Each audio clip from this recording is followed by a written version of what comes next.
نحمده ونستعينه ونعوذ بالله من شرور أنفسنا ومن سيئات أعمالنا أما بعد فأعوذ بالله من الشيطان الرجيم بسم الله الرحمن الرحيم والعصر إن الإنسان لفي خسر إلا الذين آمنوا وعملوا الصالحات وتواصوا بالحق وتواصوا بالصبر. وعن ابن مسعود رضي الله تعالى عنه قال من كان مستنا فليستن بمن قد مات فإن الحي لا تؤمن عليه الفتنة أولئك أصحاب محمد صلى الله عليه وسلم كانوا أفضل هذه الأمة أعمقها علما وأبرها قلوبا وأقلها تكلفا اختار الله لصحبة نبيه ولإقامة دينه.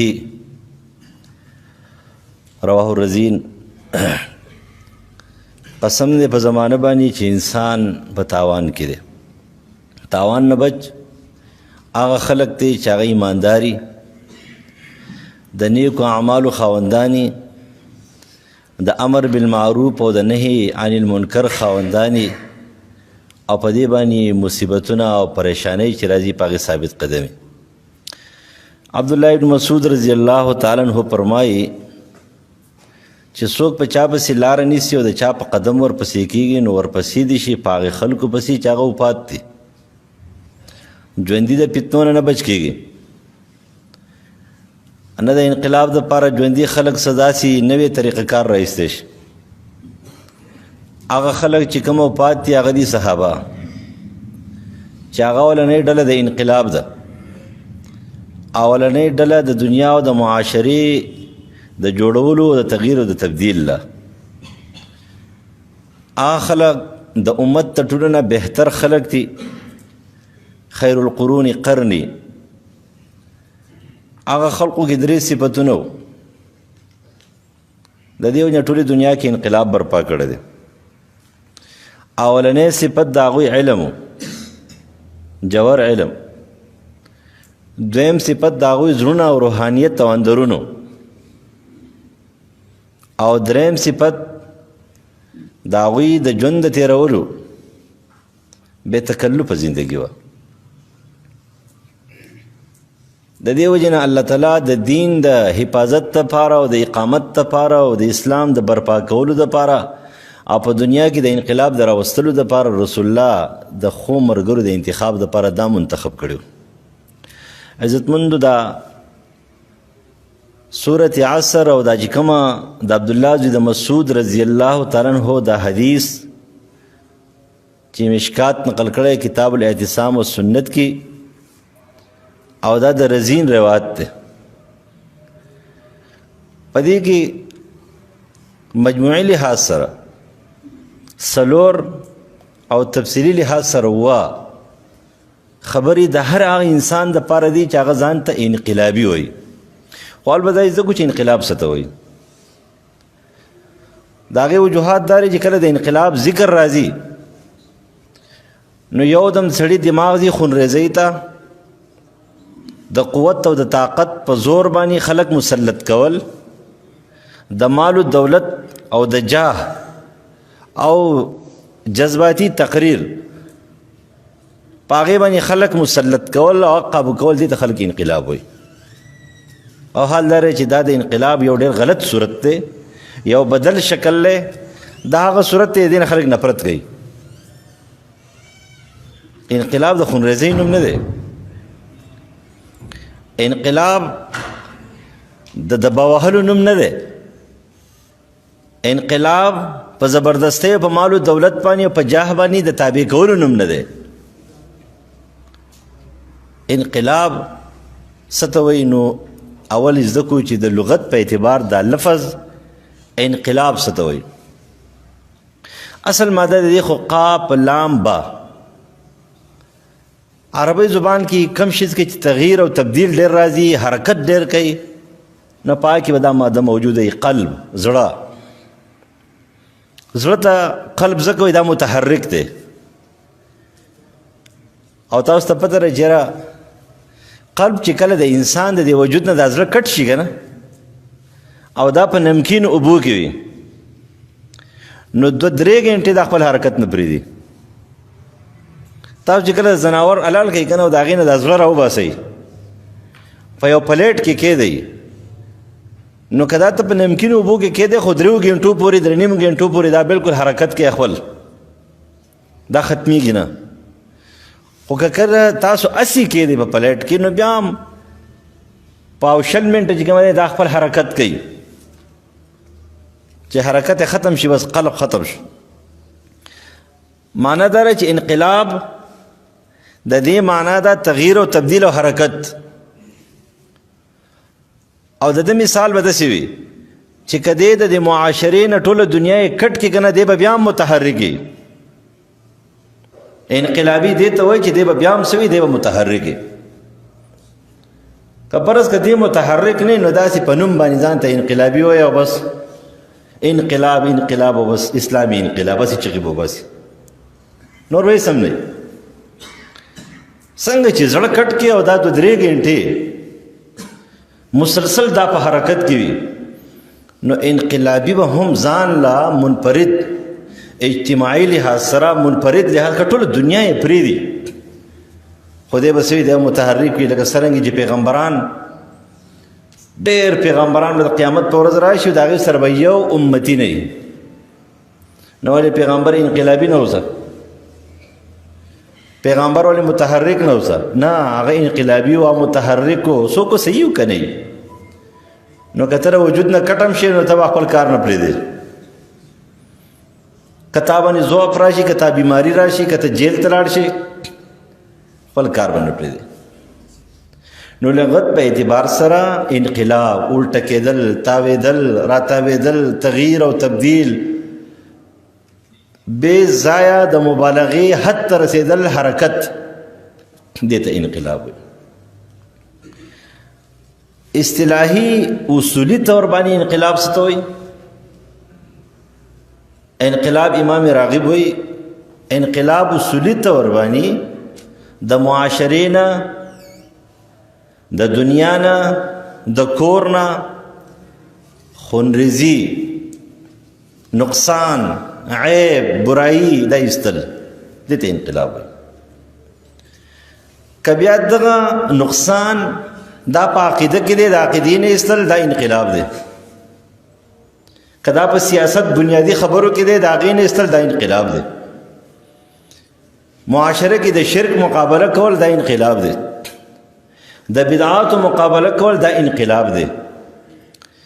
اقتصادي لحاظ سره یو شی وران شوی دی معاشي لحاظ سره یو شی وران شوی دی د هغې نه هغه نقصان ایستل برایي ایستل دا انقلاب دی مذهبي لحاظ سره دی چې حد ته رسېدلي لکه نن سبا چې دا سوشل میډیا ده نو په دې سوشل میډیا باندې بعضې خلک ناسور دی بعضې خلک کینسر دی مولیان دي مفتیان دي پرویزیان دي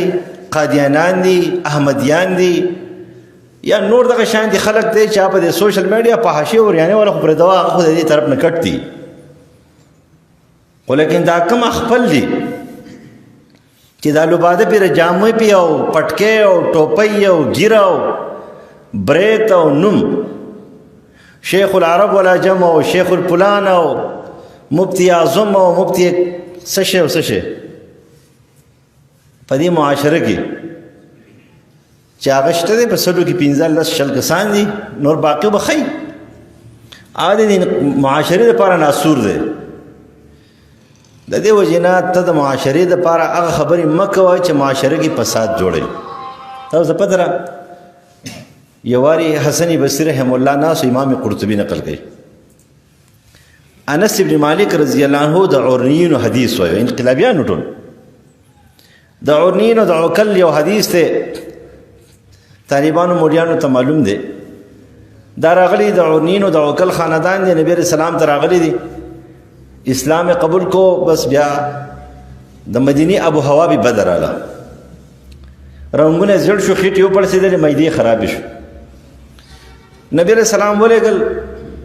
د زکات خان لر چې هغې شوده وسکې او د هغې تشې میچازې وسکې تاسو به ټیک شئ. هغوی هلته راغله هغې وکړه او هغه ټیک شو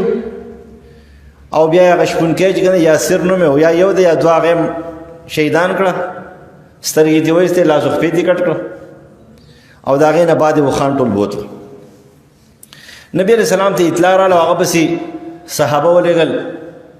خالد ابن ولید ولېږل، مرصد رضی الله عنه، داسې مقداد رضی دا کسان یې ولېږل، سړي ګرفتار کړ، دی یې راوستل.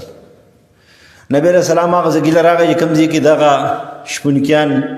شهیدان کړي وو، په هغه ځای کې د لاس و خپې کټ کړه، سترګې ترې وایستلې او دغه شانتې په حرا په ګرمه ځمکه باندې واچول او هغوی د تندې د لاسه په ځمکه چکونه لګول، وایي اوبه به نه ورکوئ. دا حدیث شو. حسن بصری مولا ناست دی او انس رضی الله عنه د حجاج مخې ته دا حدیث بیان کو. کله چې حدیث بیان کړ حسن بصری د صحابي په خبره باندې د حدیث په بیانولو خفه شو. معصوم خو نه دی، ډېر پریشانه شو، ورته تا ډېر بد وکړه، دا حدیث د حجاج مخې ته بیانول دا تا ډېر بد وکړه. څنګه بد وکړه؟ هغه خو ظالم دی، هغه خو ځان له بانه ګوري، بانه. نو هغه چې دا حدیث واوري، نبي علیہ السلام لاس و خپې کټ کړی دی او سترګې ایستلې، به ټول خلک مړه کوي او سترګې به دې وباسي او چې نبي علیہ السلام دا عمل کړی دی. د دې وجه بعضې کارونه داسې چا به نه کوي. امام بخاری کتاب العلم کې مستقل باب قائم کړی، کله کله به مختارات غوره کارونه مستحب کارونه د بعضې وجوهاتو په وجه پرېږدي، د بعضې وجوهاتو په وجه. د دې وجې نه ته ځان ته انقلابي وې خو لیکن یہ انقلابی نه کړي، په قرآن او حدیث صحیح پوهېږي نه د حکمت درځي نه د معاشرې مطابق خبره کولی شي. د خولې نه چې خبر راوځي فساد به جوړوي. او نن سبا خو دغه چینل یې لګېدلي دي، راپاسې پرې لیکلي دي دا پلانکې چینل دی، دا پیج چې کوم دی نو د احنافو دی، دا د دیوبندیانو دی، دا د بریلیانو دی، دا د اهل حدیثو دی، دا د پلانکي دی، دا د پلانکي دی. تش د دغې یو ټکي پرچار کوي که د اسلام پرچار کوي. صحابه خو د یو ټکي پرچار نه دی کړی، تا ته چې کوم دین میلاو شوی دی نو هغه دین صحابه ټول په ټول د پیغمبر نه پیش کړی دی، نو پای کې خو هر څه شته. هغه صحابه خو دین پټ کړی نه دی. د اسلام پرچار خو رایي چې ټول دین به بیانې، ټول دین او ټول سلم داسې وایي که کتاب لیکي ما په اول سر کې وایي که اعلان کوي زموږ کامیابي په ټولو احکامو کې ده، د نبی علیہ السلام په ټولو طریقو کې ده، داسې اوږدی کې چې د نبی علیہ السلام په ټولو طریقو کې زموږ کامیابي ده. لکه څنګه کامیابي ده؟ عجیبه غوندې خبره ده، ته خو د پیغمبر خبره هلته بیا نه منې. نو صحابه خو ټول دین بیان کړی دی، لیکن ته ولګېدلې تا د دین یو څانګه بیانې، هغه هم غلطه بیانې ځکه چې هغه نورو څانګو ته غلطه وې. دا سره دا برپا کول دي، دا به نه کېږي. امام بخاري باب قایم کړو چې بعضې وخت کې مختارات او مستحبات د بعضې وجوهاتو په وجه پرېږدي. خلک نه پوهېږي، ناپوهه دی، پوهه که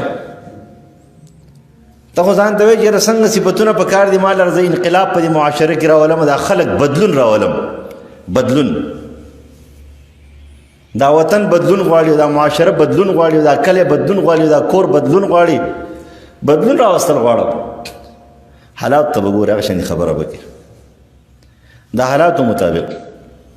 ما اوس هم بیا چې زما یو ملګری پاتې شوی دی، الله دې وبخي، جنت فردوس دی الله ورکړي، ډېر غیرتي سړی و. بې غیرته سړی په تندر مه لګول، بې غیرته سړی د الله بدې شي، بې غیرته د پیغمبر بدې شي، بې غیرته د ښځې هم بدې شي، او بې غیرته د استاد هم بدې شي. غیرتي سړی ډېر غیرتي و، خو هغه ته ما خندل مې غیرت دی په سپېږمو راوتی دی. ټایم نا ټایم ته ګورې نه غیرت چې کوم دی جاري کړې نو ما لږ سکو د خپل غیرت لږ راټینګوه، غیرتي یې منو. نو دا چلو شو چې موږ یو ځای کې وو جومات کې، نو هلته موږ جنازې له لاړو. وایي چې جنازې له لاړو نو په جنازه کې موږ صرف 3 کسان یو، هغه هم تلو نه، خو بس هلته یو کس وویل چې هلکه زه جنازې له ورشو نږدې ده. کله ما دې کې بدعت رسومات دایرې پکې کوي، اوس څه کوې چې موږ لاړو نو هلته یو انځر دی، موږ د هغې خوا ته یو بل کس ته ولاړ یم او دنه زه خبر نه یم چې دی اوس چېرته تللی دی.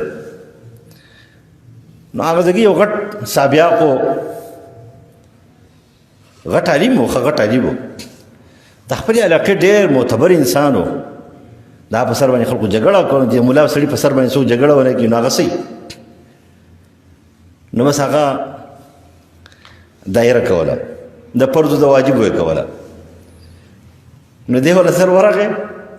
او لاس یې پرې پاسه کېښود چې اول یې ثابته کړه نو بیا به یې کې. اول ته ټولو خلکو چغې کړې وهی یې وایي وابي دی وایي. د ما ته ویل زمانه عمر کې 1 کال مشر و او په علم کې زمانه 1 کال مشر و، خو زما بیرته شاګرد و. ټول کتابونه ته ما بیرته ویلو، بیا به زما چې کوم کتاب وایي هغه به وایو نو بس ما به ته بیا وایو. نو د ما ته به استاد جي وایو. نو ویل استاد جي چې ما وکتل چې استاد جي هلکه دا خو 2-2.5 خلک پاڅېدله، اوس که نه ورځې یو شی درله مړ کوي او بې غیرتي ده، که ورځې جو سر پکې ږدې. پروردګار څه وکړو، دا خو 2 کسان نه دي، 5 نه دي، که 10 وې مقابله به هم کړې وې، که 10 وې مقابله به هم کړې وې. دا خو دومره انقلابیان راغلي دي چې اوس دا یو انقلابي خو مړ کوي. نو په دې لاره ور روان کړم، ما زه اوس پرېته ورسم په داسې فاصله لکه دې محرابه پورې یا د دې لږ اخوا یو وایي 25-30 ګز فاصله ده. خو چې زه چې روان شي د منځ ته ورسېدم بس یو الله تعالی په دماغ کې مې یو سوچ واچو او د ورتلو سره یو څپېړه مې تېره کړله او ملګری په استر پروت دی، مال بېوقوفه تا ته دا پته نشته دی، دا دومره غټ عالم دی، غټ سابق صاحب دی، غټ مفتی صاحب دی، هغه ته صحیح پته دی دا بدعت دی. خو د دې معاشرې د راسه چې کومه دی نامجبوره دی نو بعضې کارونه به داسې کوي او قمقله تر هغه سره نښلې. ما دې ښکته پورته وکتل ټولو خلکو ته بس کښېنې لږه وایي دا بدعت دی وایي نن نه بعد به دایرې مایرې نه کوئ، ښه صحیح حساب کوئ، چا باندې فدیه رسد هغه ورکوئ. ما در بچې د کوم ځای کې پلانکي ځای کوم ځای کې سبق په رحماني کې سبق وایو، اوس په چوټیانو کې راغلي دتي میراث وایو. ما ته ویل چې دا نه دی، دا سره ملګری اوس چې الله وبخښي خو الفاظ به زده کوم چې هغه نقل کوپر نه باشد. خبره پوه شوې، د کوپر نقل کوپر نه وي، حکایت کوم. ما ته وایي چې دی خر دی، خر به لویږي او خر به مړ کېږي او هلته ستا نه به ډېر غټ حکیم عالم جوړېږي او بس یې ستا په دې غږ کې راونیولم او خیر دوا راته وکړه. راووتم هغه ته مې ویل چې ظالمه ایله مې د مرګ نه بچ کړې او ځان مې بچ کړو. ویل زم په دغې پوه شوم چې دا به څه کوي وسو، راځي خو به راځي، ځکه ما ته پته رسته په راتلو خو به ته راځي. اوس به څنګه مقابله کوو، 200-300 کسان دي. زم درته وایم چې بعضې وخت کې امام بخاري باب قایم کو چې هلکه ته خو یې چې ما خو وګټله نو چې ومې ګټله زما قوت دی او زما طاقت دی چې زه څه ویم نه کولی شم. نه دا خبره دی غلطه. نبی علیہ السلام مکه فتح کړه، انقلاب برپا کو، کم صحابه جو ورسره دي ټول مضبوط دي. ابن خطر یې مړ کو، دا ستار الکعبې سره چې نښتی لیکن کعبې نه ورانوله. خبره پوه شوې که نه؟ کعبې نه ورانوله. نبی علیہ السلام وفرمیل امهات المؤمنین عایشه رضی الله عنها ته 380 بوتان دننه پراته دي هغې ټول مات کړه. د کعبې نه چاپېره چې کومې په سوونو بوتان دي هغې ټول مات کړه. 2000 یا زیاتو کم چې کومه دی مشرکان عتقا هغې آزاد کړه او بلال رضی الله عنه چې د کعبې کونې ته رکن یماني ته وخېجو او هلته بانګ وایي. مراسیل نقل کوي ابو داود، علامه عیني هم د ترقاري کې نقل کوي، هلته بانګ وایو. او ابن خطل چې کومه دی د کعبې په غلاف پسې نښتی دی هغې راوشو کړو، هغې مړ کړو. څومره زور دی ورسره، څومره طاقت دی ورسره، لیکن بیا یې وکتلی چې د کعبه شریفه ورانول دا د څه ګران خو نه و چې ورانه کړې حتیم یې دننه کړی هر څه برابر کړی. امهات المؤمنین ته فرمایي لولا قومک حدیث عهد بالجاهلیة لهدمت الکعبة. که ستا دا قوم نه وی، مسلمان نه وی، نو ما به د کعبه ورانه کړې وي. خو قوم دی نه وی، مسلمان دی، نه یې ورانو. یعنې دا راټول نه اهمه خبره دا ده چې کوم سړی انقلاب راولي دعوت کار کوي نو د هغه لپاره ضروري خبره داره چې دی به حکیمي د ټول نه مخکې دی به حکیمي د دې وجې نه خپل بچو کې میزوبان مه راوباسئ تاسو به هم پلاران کېږي که نه میزوب ته څه ضرورت دی مړه هغه به د علم څه زده کړي ځان نه نشي زده کولی او چې راوباسئ نو لږ داسې وسکونډئ راوسکونډئ چې لږ تیز شي بیا هغه انسان چې هغه حکیمي هغه حکمت خاوند وي هغه کار کولی شي لہذا اصل انقلاب څه شی دی د معاشرې نه هغه نقصان هغه برایي چې هغه عقیده بربادوي هغه عمل بربادوي هغه اقتصاد بربادوي هغه روحانیت بربادوي هغه سنت بربادوي اعمال بربادوي هغه ایستل هغه لرې کول دې ته ویل کېږي اصلي بنیادي انقلاب او د دې دپاره چې کوم انسان دی نو هغې ته بنیادي انقلابي داعي وي چې دی به څه کوي نمبر 1 د ده سره به اولنی د انقلاب مضبوط تصور ورسره د ده څه مضبوط تصور د انقلاب نه ورسره دی تغییر نشي راوستی بلکې نقصان به جوړوي او هغه څه شی دی هغه دو خبرې دي یو قرآن دی یو سیرت مصطفوي سیرت مصطفوي څه ته وایي ابن حجر نقل کوي سیرت مصطفوي د قرآن او د سنت تفکر او فکر ته وایي د قرآن او سنت تفکر او فکر تفکر او فکر پیژنې که نه فکر دی ته په خپل ځان سوچ کول او تفکر معنی په بل سوچ کول کله چې لازم شي نو د ده سره به تعلق وي اول ځان جوړول بیا جهان جوړول کله چې دی متعدي شي دا به بل ته منتقل شي نو حقیقي سیرت مصطفوي څه شی دی د قرآن او د سنت فکر او تفکر ځان جوړول او جهان جوړول نو تا ته به د قرآن چې کوم علم ځکه خو عبدالله زوی د مسعود رضی الله فرمایي چې اولنی شرط څه شی دی اعمقها علما جوور علم به ورسره جوور علم د دې وجې صحابه مخکې روانو په هغو کې شرط اولی دا په کامل طریقې سره موجود و په ناقص طریقې سره نه موجود ځکه خو پښتو شاعر یې کنه نیم حکیم د مریضانو جرړې وباسي او نیم ملا غرق کوي دین او خپل ایمان غرق نیم حکیم چې دی مریضان ټوم لکړه او نیم ملا دې ته ویل کېږي چې هغې ته اگر که د خلاصي د نیم ملا خو ډېر مضبوط ملا وي زموږ شیخ صاحب الله وبخښه به ویلی وي چې یو ملا د بخاري ترمذي د دې غټو کتابونو د هدایې شروقای وایي داسې عالم چې هغه ځان ته نیمګړی علم وایي نیمګړی د هغه نه چې کله تپوس وشي نو هغه ورته وایي چېره خبره د نور په شان دې ښکاري ورته ما ته یاده را وایي دا چې اشته پلانکي ځای کې ده خو چې د نور په شان دې ښکاره نه اشتباهي جواب نه ورکوي وایي بیا به جواب درکوم ما او تر امام مالک نه تکړه یو او د امام شافعي نه تکړه یو خبره پوه شوې او د پلانکي نه تکړه زموږ استاد محترم شیخ رحمت الله علیه دی الله وبخښي هغه ویلی چې یو ځل مې خیالي طالبانو ته ویله په سیدو شریف کې خدا خبره یاد ساتئ هغه څوک پېژني نه خو لګیا دي شاګرد دی یم هلکه څنګه شاګرد دی هغه نه خبر نه وي کله وایي پاکوړي کې مدرس و کله په پلانکي کې مدرس دی نه څو خبره نه دی که چا پې لیکل کړي دا هم نه دي خبرو دا بنده دي خبر دی دا باندې څنګه خبره نه کال ورسره تیر کړی دي نه کال نه هغه پاکوړي کې درس نه کړی په جامعه وته پاکوړي کې عمر سره جامعه ده هغه د بچا ګل سے مر سره هغه د مولانا عبدالحق سے مر سره ده پای کې سره مدرس خو دې وخت سیدو شریف کې مدرس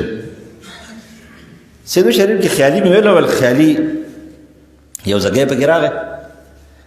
بالکل دماغ مې بیکار نه کوي معلومه ده چې هغه دماغ بیکار نه کول خو ډېر مغلق ځای و کتاب میں پترخ کې وخت تعلیم میں ګډ وډ کولای شو چې دوکې کوه کله کله موږ تاسو دوکه کوو چې کتاب نه کتل کنه سپورټ سره ګروانیو چل ول سره وګو ناغل تعلیم میں په دوکه کولای شو خو اداره ته یو خیانت ښکارېدو خیانت نو دا غوږ روان شو ملاړم سیده خپل استاد محترم ته مارتون بابا ته خان بهادر مارتونګي رحمت الله علیه آپ دې پنونو کې ورته تاسو ته پته را ده قیله قلنا ډېر نه ویله دا کومه استادان او دا کومه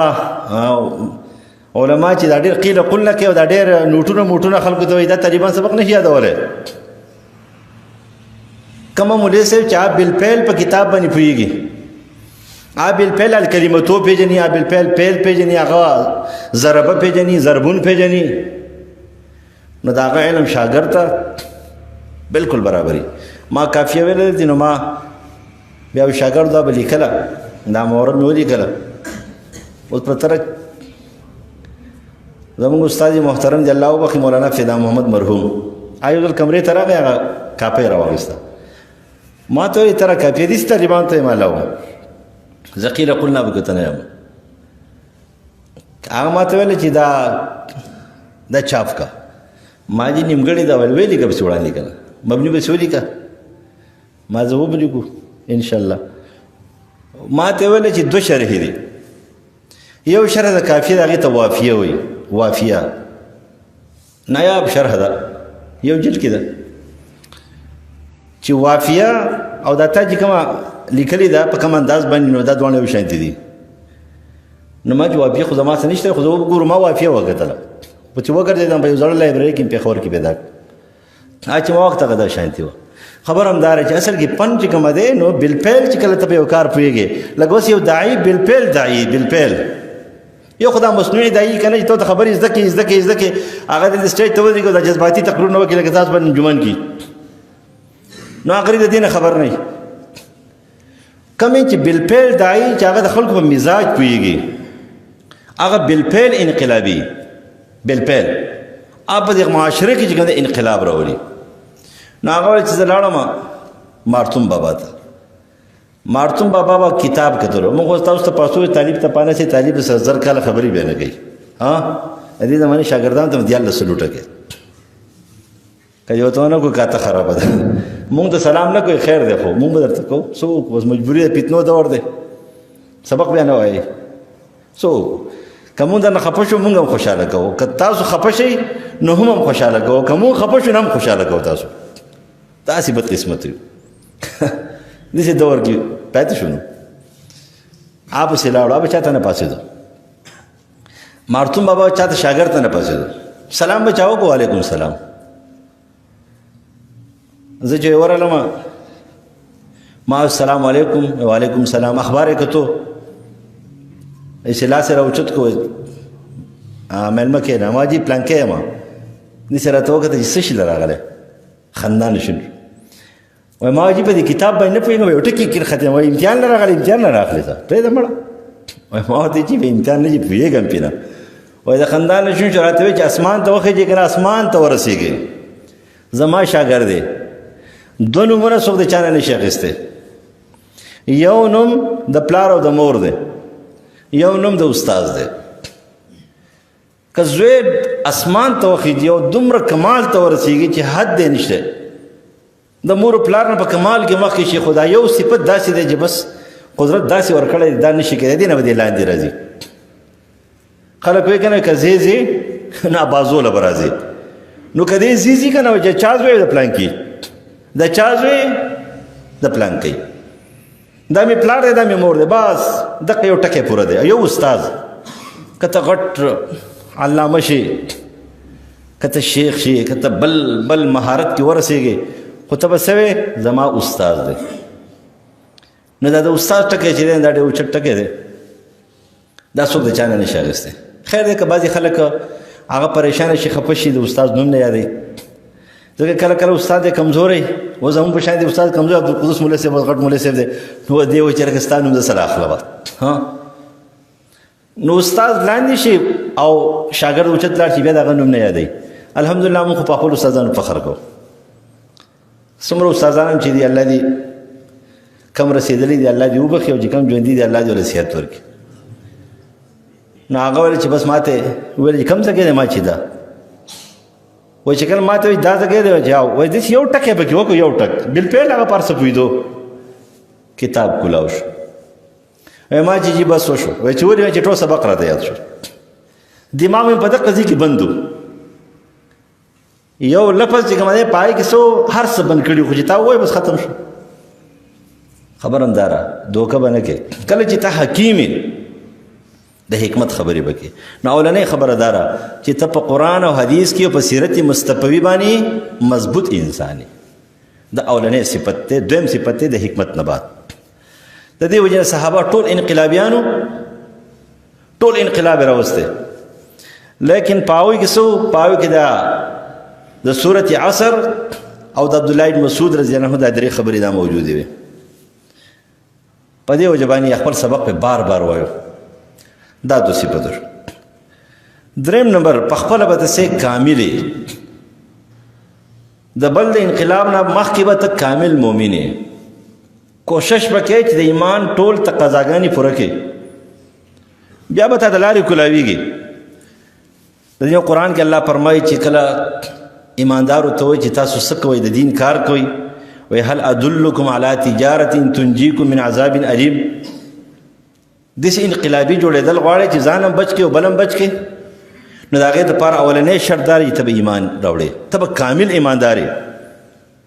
بیا به چې دی نو دغه انقلاب برپا کېږي. او والعصر ان الانسان لفی خسر الا الذین آمنوا. اول به ته په خپله مؤمن یې. ځکه یو سړی په خپله مؤمن نه دی، جنت نه مني، جهنم نه مني. ډېر خلک داسې دی تاسو ته پته نشته دی، په خپله باندې هغه د دې عباداتو د جنت او د جهنم د دې مدارس هم قایل نه دي. مدرسه به چلی خو د مدرسې قایل نه دي، ځکه الله تعالی یې غر کوي، ذلت طرف ته ردی کوي. تاسو وګورئ د معاشره کې مدرسه به چلی، جماعت به چلی، خو د جماعت آبادی حقیقي سوچ پې نه وي. ولې په خپله به ځان آپشن جوړوي نه، ذلت طرف ته رواني، ذلیله کېږي. بعضې به بیکاره انسان دی، هغه به جماعت آبادول غواړي، زړه به هم دقه وي، سوچ به هم داسې وي، ځان دغه شان جوړول غواړي. مدرسه به آبادول غواړي، په دې معاشره کې به ښه کار کول غواړي، په خپله به کامل وي، سوچ پې کامل وي، ستره به وي، کلک ایماندار به وي. معمولي غوندې خبره وي، معمولي به وي انسان، علم به ورسره هم دومره نه وي، په مخ رواني. خبرې به هم ډېرې نه شي کولی. نن سبا خبرې خو څو ډېر کوي، هغه ډېر د عقل نه خلاصي. ګورئ تاسو ته پته ده کم مولوي سره چې 40 منټ ټایم ورکوي، دی پکې 2 غنټې تېروي، دا سر نه ملا نه دی. څه شي ملا دی؟ پر ټایم باندې تقریر کوه، 40 منټ کې پوره کړه، 25 منټ کې پوره کړه. لیلن یو مردار تېر شوی دی، خو نور خو قابل و. نو د کمیونیزم سوشلیزم نمبردارو دهري د هغه نه چا تپوس وکړو چېرې ته چې 2 غنټې تقریر کوې د هغې دپاره څومره مطالعه کوې، او چې ته 15 منټه تقریر کوې د هغې دپاره څومره مطالعه کوې. نو هغه وایي چېرې زه 15 منټه تقریر چې کوم د هغې دپاره 2 غنټې مطالعه کوم، او چې 2 غنټې تقریر کوم د هغې دپاره 15 منټې ته مطالعه کوم. او دا څنګه خبره ده؟ ورته 2 غنټې تقریر آسان دی، یو غر او بل غر وله. خو د 2 غنټو تقریر په 15 منټه کې کول دا ډېر ګران کار دی. طالبانو ته تقریر چلم وښیم، خیر دی، خپل طریقه ده، خیر طالبۍ زمانې ده. کله تاسو په یو ټاپک باندې تقریر کوئ، د هغې دپاره مواد منتشر را جمع کوئ. منتشر آیات، حدیث، قول، پلانکې پلانکې پلانکې بې ترتیبه. خیر لږ کاغذ به هم خرابېږي، څه خاص خبره نه ده، کاغذونه ډېر دي. بې ترتیبه یې را جمع کړه، بس کتابونه نور بند کړه، هغه کاغذونه را واخله. بیا دوباره چې کوم دی په هغې باندې شروع وکړه، په بل کاغذ باندې بیا لیکه، بیا یې مرتب کړه ښه په تفصیل سره. په دریم ځل باندې بیا چې کوم دی نو هغه مختصر کړه او مرتب یې کړه. په څلورم ځل باندې د هغې اختصار په نکتو کې واخله، که دلته جما دا لیکلي دي، دا نکتې دا نکتې دي. یو ټکی مې لیکلی علم، نو اوس ته څه پوهېږي علم څه ته وایي. نو دا څلورم ځل باندې د هغې نه څه واخله، نکتې واخله، بس تا علم او تقریر په دماغ کې دې کېناستلو، ښه مرتب تقریر به کولی شي، او چې څومره مواد یا به ټول ته ویلی شي، ستانه به خرابېږي نه. دا طریقه یې زده کړئ. هر ټاپک چې کله جوړوئ په دې به داسې جوړوئ. اوله منتشر، بیا د هغې نه پس مرتب اوږده، بیا مرتب لږ مختصر، بیا نکتې، بس په آخر کې به ترتیب ته راشي. د تقریر دا تقریر طریقه ده، دا یې زده کوئ. اول صفت دا دی کامل مؤمن. صحابه کامل ایماندارو، خو خپل ایمان د انقلابیانو نه پرېښودلو. صحیح بخاري نقل کوي کتاب الایمان کې، معاذ بن جبل رضی الله تعالی عنه صحابو ته او ملګرو ته وایي راځئ چې ځو جومات ته لږ ساعت کینو، خپل ایمان بېرته تازه کو، په هغې تذکره وکړو. په خپل ایمان به تذکره کې دا نه چې ته وایي چې زه ورسېدلم او نن خو مې هغه دې کې تقریر دی، او یاره زه خو مصروفه یم، او هغه هېڅ هم نه دي. دا مصروف خلک پرېږدوه. مصروف خلک تاسو پېژنئ، دا چې شپه ورځ به یې تقریرونو پسې ګرځي، دا شپه ورځ به د شیدونو پسې ګرځي، به یې اخوا او دېخوا پروګراماتو پسې. دی جاهلي، جاهل دی. په نیمه شپه راځي، کتاب نه ګوري، ټوله ورځ په ډوډو کې او په خېټو کې چې کوم دی پروت وي دی به څه علم زده کړي نه به خپل ځان سوچ کولی شي او یاره زه مصروف یم ډېر مصروفیت ته پیغمبر ښه نه دی ویلي دا ورته ښه نه دی ویلي مغبون کثیر نعمتان مغبون فی کثیر من الناس الصحة والفراغ دا خو سړی بربادي کوي دویم نمبر علم به ورسره وي مضبوط علم جوور اعمقها علما او دریم نمبر زړه به پاک وي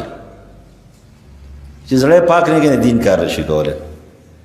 او دا خبره یاد ساتئ زه یم چې ټول علما دي اوري پرېږدي چې اوري نو زړونه زمونږ ګنده دي مونږ خپل زړونه نه دي پاک کړي ته د علم د بل چا چې دی نو عزت او قدر برداشت کولی شي خو به پکې خامخا وي خو څه ته وایي یو غټ نه غټ عالم دی تر هغه خپو ته نشي رسېدی ته د هغه سوري ته نشي رسېدی او ته څه وایې چې کله خبره څوک وکړي مولانا صاحب داسې دی داسې دی ته مړه پسې پوهېږي ظالمه قادیانانو مخالفت وکړه د پرویزیانو مخالفت وکړه د رافیزیانو مخالفت وکړه د امامانو مخالفت چې امامیه دي خلقو ته کنځلې کوي صحابو ته د هغې مخالفت وکړه ته آدم رپولیدین والا مخالفت کوي او ته د رپولیدین والا مخالفت کوي او ته امین بالجهر مخالفت کوي او د امین بالسر مخالفت کم په سنت کې ثابت دی د طالبان د مابرز ویل شیخ الاسلام ابن تیمیه رحم الله په امامانو کې سخترین امام تیر شوی دی خو د هغه کتابونه تاسو وګورئ دا په کتاب باندې هر ګوجابودي پوهېږم نه د هغه کتابونه چې ته وګورې په فروعي مسایلو کې چېرته اختلاف نه دی کړی په فروعي مسایلو کې چېرته تشدد نه دی کړی بلکې هغه درمیاني لار راوباسي تشدد په څه شي کې کوي چې څوک مشرک دی بدعتي دی ګمراه دی فاسق دی فاجر دی په دې کې سختي کوي د چا نظریه څوک بربادي پای کې کوي په دې مسایلو کې نه کې دواړه ثابت دي دام شه خپلګار دی کمه کې نو زړه به دې پاکي و چې داعي زړه پاک نه کاته خراب دی دریم نمبر داعي چې کومه کار کوي سیده ساده به کوي دې طالبان ته مونږ راته وایي چې تقریر دی مونږ ټیک ده ها خو تکلفات په نه کې وایي زه به تقریر کې نعتونه شروع کوم هلکه تاسو به زما نعت ته ګورئ که زما خبرې ته به ګورئ زه اوس تاسو ته نعت وایم نو داعي به سیده ساده خبرې کوي خلکو ته نعتونه به نه وایي نعتونه چې کوم دی ملادات وایي او داسې بل نعت خوند ناپسې به وایي هلکه ملادات ستا خو ډېر ښایسته اواز دی مونږ چې که ته هسې به وروړي وباسې خو اواز یې ډېر ښه نو خبره دا ده چې دی به څه کوي دی به مکلف تکلفات به نه کوي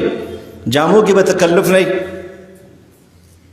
په خبرو کې به تکلف نه په خراب خوراک څښاک کې به تکلف نه او دا ډېر نومونه هم چاته مه وایي مړه بس سیده ساده دی مولوي صاحب راپاسي که څوک خفه کېدو هغه ته وایي خو لیکن دا ډېر تکلفات په دې کې مه کوئ دا هر چا خپله یو دایره ده دغه دایرې نه مه وباسئ که نه هغه کې بیا تکبر او غرور راځي بیا هغه خپل ځان ته چې اعجابي صفت پکې راځي نو دریم نمبر خبره دا تکلفات په پکې دی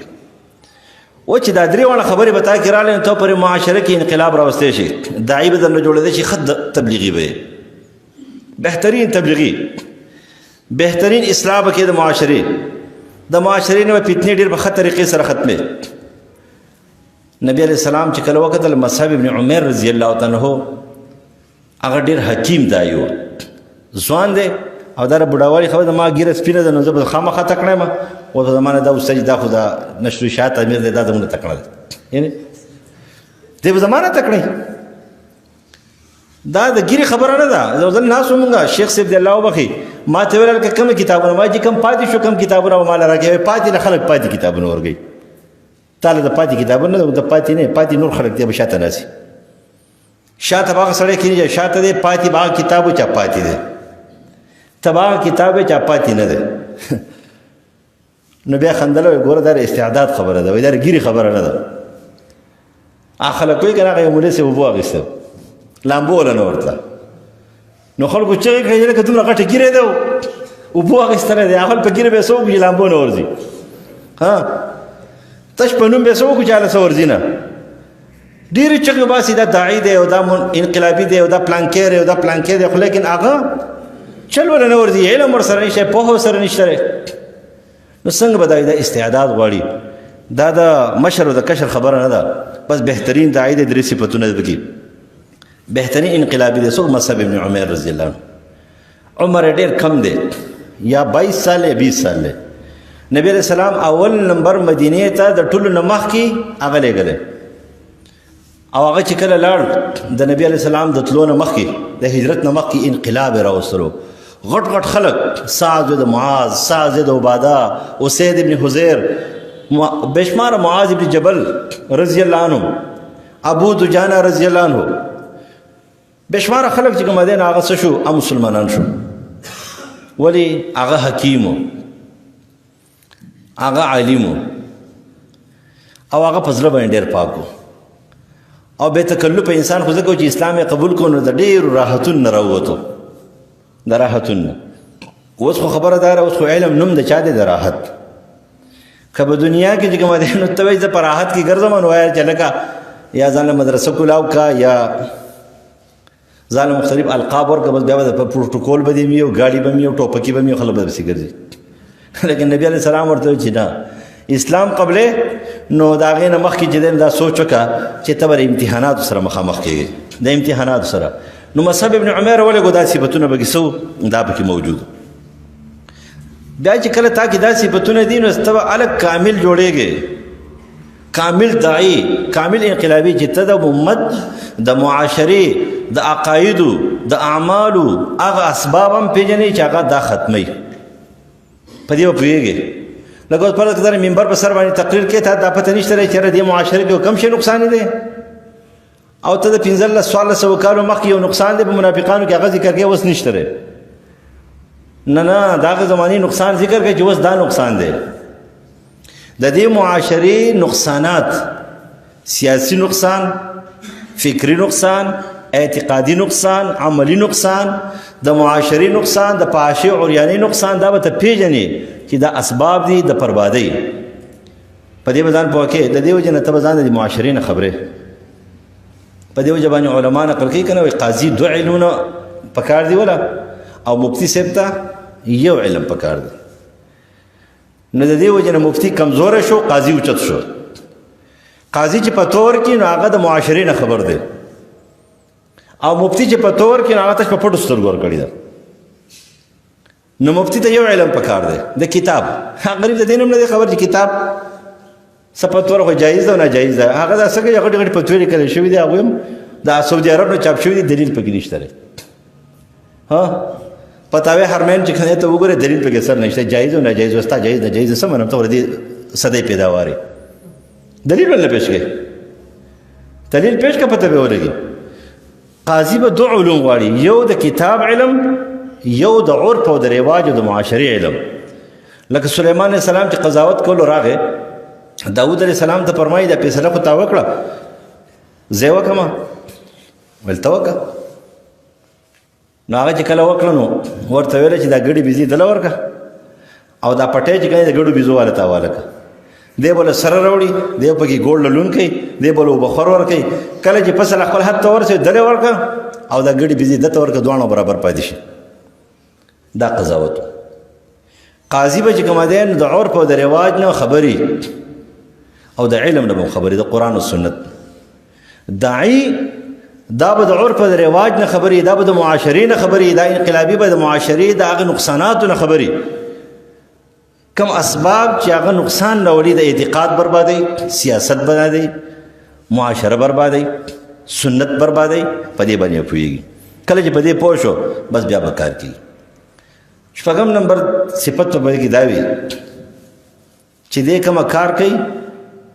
او کومه طریقه اختیاروي، نو د اول سر نه د په ذهن کې محکم مضبوط او قوي سوچ دا پیدا شوی دی چې زه به غالب کېږم او دا معاشره به ټیک کېږي. ناامیدي به د زړه نه وباسي.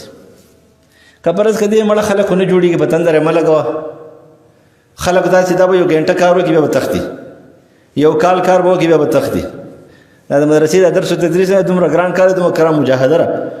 چې کله کله موږ دې طرف ته وګورو، کله دې ته سهار چې زه راځم، کنه کله کله وایم چې نه درځم، بس پاتې کېږم. پرېږده وایي دا څه ګران کار دی.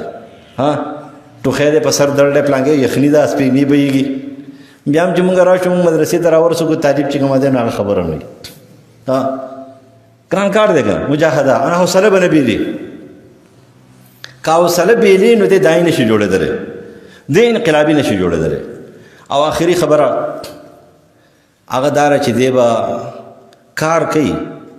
خو دی به د ورونو سره معاونت او تعاون به ترې غواړي لکه څرنګه چې عیسی علیه السلام وفرمیل حواریونو ته چې من انصاري الی الله قال الحواریون نحن انصار الله څوک مددګار دي زما سره په دین کې د ده نه به تعاون غواړي د ده نه به م غواړي د ده نه به م غواړي د ده نه به م غواړي د هغه نه به م غواړي د ده نه به کامل شخص کامل داعي کامل انقلابي جوړېږي او په دې کې ډېرې خبرې راځي په کوم ځای کې چې نه پوهېږي نو مولوي صاحب نه به تپوس کوي شرم به نه کوي په کوم کار چې نه پوهېږي نو د یو هوښیار نه به تپوس کوي د یو ښه داعي نه به تپوس کوي د مشر نه به تپوس کوي که استادان دي نه نو د ملګري نه تپوس وکړه که ستا استاد دی د بل چا استاد دی د هغه نه تپوس وکړه نو په دې کې به تعاون غواړي امداد به غواړي دی به دا خبره مجهوله مبهمه نه پرېږدي نه پوهېږم پرېږده نه اول ځان ستړی کړه بیا تپوس وکړه او آخري خبره دا ده چې دی به خپل دعوت خپل سبق چرته نه هېروي سورت یاسر بارک علامه دارمي نقل کوي چې صحابو به دا یو بل ته ولستلو هر یو بل ته به سبق ولستلو وایي ولې به ولستلو امام شافعي فرمایي دا به ځکه ولستلو دا د دوی سبق و دا د انقلابي سبق دی د داعي سبق دی په معاشره کې د خیر د راوستلو سبق دی خپل سبق به یې چرته هم نه هېرو همیشه به وایو دا صحابو دا تابعین وکړو سبق دا دی چې انسان څه دی دا ډېر بیکاره دی کمزوری دی برباد دی د بربادۍ نه به څنګه وځي الا الذین آمنو خپل ایمان به په څه باندې راټینګوي وعملوا الصالحات عاملوا الصالحات به سرانډې کوي وتواصوا بالحق امر بالمعروف نهي المنکر خپل امر بالمعروف او نهي منکر په څه باندې راټینګوي په ثابت قدمۍ وتواصوا بالصبر دا څلور خبرې چې راشي په ده کې به درې صفات پیدا شي علم به جوړ شي اعمقها علما زړه به پاک شي ابرها قلوبا تکلفات پدې ختم شي اقلها تکلفا بس د انقلابي شو د داعي شو اختار الله لصحبة نبي ولاقامة دينه دین قیام د دعوت قیام د معاشرین نقصان استل معاشره صفا کول معاشره جوړول دا به در د کار دی د پوره انقلابي شو الله تعالی دې موږ دغه شان دایان کې ومالین البلاغ